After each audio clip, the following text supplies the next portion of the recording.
Welcome to Not Milk Never Milk. Subscribe if you're lactose intolerant. In this video, I will explain how to make cranberry sauce from a can.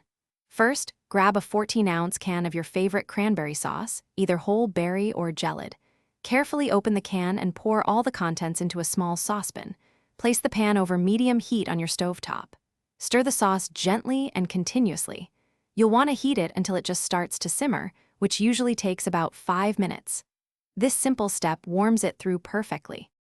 To elevate the flavor, consider adding some simple ingredients. A great option is 2 tablespoons of fresh orange zest. It brings a wonderful brightness.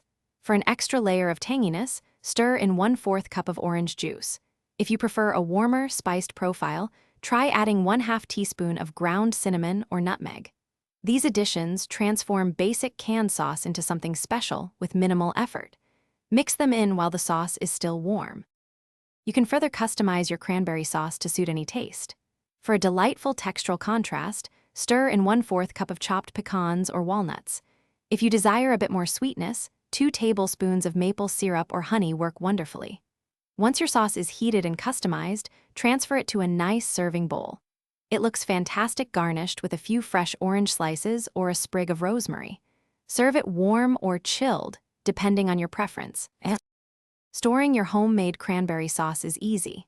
Simply transfer any leftovers into an airtight container and refrigerate it. It will stay fresh and delicious for up to 7 days. When you're ready to enjoy it again, you can gently reheat it on the stovetop over low heat or warm it in the microwave. Don't forget to check the description for a link to Darn Tough Socks and other great deals. Enjoy your perfectly prepared cranberry sauce. Thanks for watching. If this was helpful, leave a like and consider subscribing. See you next time.